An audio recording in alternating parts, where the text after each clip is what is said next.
আসসালামু আলাইকুম। সবাই কেমন আছেন? আশা করি সবাই অনেক ভালো আছেন। আপনাদের দোয়ায় আমরাও অনেক ভালো আছি। এখানে আমি আমার মেয়ে মেহেরিমাকে রেডি করে নিচ্ছি। ওকে হসপিটালে নিয়ে যেতে হবে। ওর আজকে টিকা দেওয়ার ডেট আছে এজন্য। আর ওকে রেডি করানো আর আমার যুদ্ধ করা একই কথা। ও কোনো পোশাক-আশাক পরতে চায় না, প্রচণ্ড জিদ করে। তো দেখতে পাচ্ছেন ও কি পরিমাণে কান্নাকাটি করছে, তবু তো রেডি করতেই হবে। কারণ বাইরের ওয়েদার খুবই ঠান্ডা। তো ওকে জন্য সম্পূর্ণ গরম পোশাক পরিয়ে বাইরে বের করতে হবে। আর আজকে কিছুই করার নেই, কারণ 11টার পরে জেনারেল হসপিটালে আর টিকাটা দেয় না, এজন্য সকাল সকাল যেতে হবে।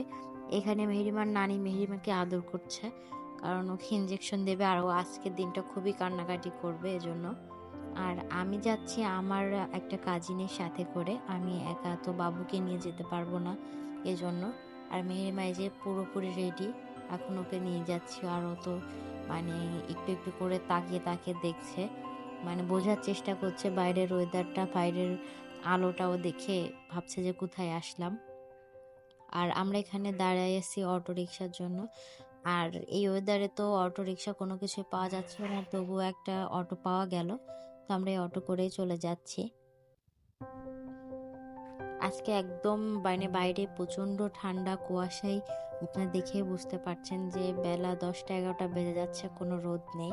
ওয়েদারটা খুবই ঠান্ডা, এর মধ্যে বাচ্চা কাচ্চা বের করে মানে যাওয়া কোথাও খুবই একটা মানে কষ্টের ব্যাপার। তবু ওকে নিয়ে যাচ্ছি, যেহেতু আজকে টিকাটা তো দিতেই হবে।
আর এই তো আমরা হসপিটালেই ঢুকছি।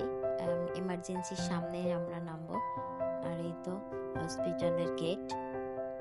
মানে বাইরে এত ঠান্ডা, হসপিটালেও মনে হচ্ছে লোকজন কম, কিন্তু প্রতিদিন প্রচন্ড ভিড় থাকে এই জেনারেল হসপিটালে।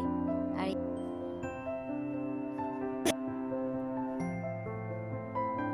আর এটা ইমার্জেন্সির সামনে। ভিতরে দেখলাম অনেকগুলো রোগী, পেশেন্ট। মানে এত ঠান্ডার মধ্যে মানুষ তো অসুস্থ হবে, ডাক্তারের কাছে তো আসবেই।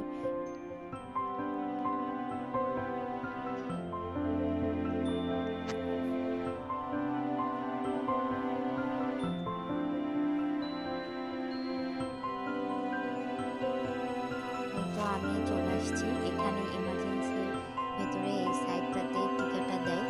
আর এই যেখানে টিকা দেয় এখানে ক্যামেরা অ্যালাউ না, তো আমার কাজিন আর কি মানে খুব লুকিয়ে লুকিয়ে ক্যামেরাটাও ধরে রাখছে, কারণ ক্যামেরা নিয়ে ভিতরে ঢুকতে দেয় না ডক্টররা। আর এখানে যে আমার মেয়ে চরম কান্নাকাটি করছে, ওর তো চোখ বন্ধ হয়ে আসছিল। তো আমার মেয়েটা প্রচণ্ড কান্নাকাটি করছিল, আর আমি জানি যে ও টিকা দিলে কান্নাকাটি করবে, এই জন্য আমি ওর কি ফিডারটা নিয়েই গিয়েছিলাম। তো এখানেও কান্নাকাটি থামানোর জন্য আর কি একটু খাওয়াই নিলাম। আর এখন আমি খুব তাড়াতাড়ি বের হয়ে যাচ্ছি, কারণ বাইরে ঠান্ডা আর ইমার্জেন্সির মধ্যে অনেক ধরনের রোগী আসে। বাচ্চা কাচ্চা নিয়ে এখানে থাকাটা আসলে ঠিক হবে না। তো আমি এই যে বাইরে চলে আসলাম, এখন আমি একটা রিক্সা করে বাসার দিকে চলে যাব। তো এখানে একটু দাঁড়িয়ে দেখছিলাম রিক্সা আছে কিনা।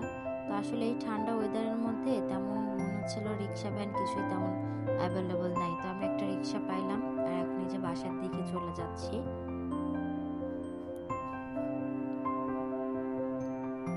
আর আমি বাসার দিকে যাচ্ছি তখন প্রায় 12টা বেজেই গেছে দেখতে পাচ্ছেন, তবুও বাইরের ওয়েদারটা একদমই খারাপ, কোনো রোদই নাই। তো সেদিন সারাদিনও রোদ ছিল না, 3-4 দিন ধরে একই অবস্থা, রোদের মুখে চোখে দেখা যাচ্ছিল না। তা আবারও আমি মেঘিমাকে আমার মেয়েকে মানে চাদর টাদর দিয়ে হবে, কারণ এত পরিমাণে রিক্সাতে বাতাস হচ্ছিল। এর ভিতর দিয়ে মেয়েকে নিয়ে যাচ্ছিলাম, ভয়ও পাচ্ছিলাম যে ঠান্ডা বাতাসটাও ঠান্ডা না লেগে যায়। তো টিকা তো দেওয়াই লাগবে, এজন্য দিয়ে নিলাম আর কি। তো আজকে এই পর্যন্তই, দেখা হবে নতুন কোনো ভিডিওতে। বাচ্চা নিয়ে তো এভাবে ভিডিও করা সম্ভব হচ্ছিল না, তাই আর বেশি দূর ভিডিও করতে পারি নাই। সবাই ভালো থাকবেন, সুস্থ থাকবেন। আল্লাহ হাফেজ।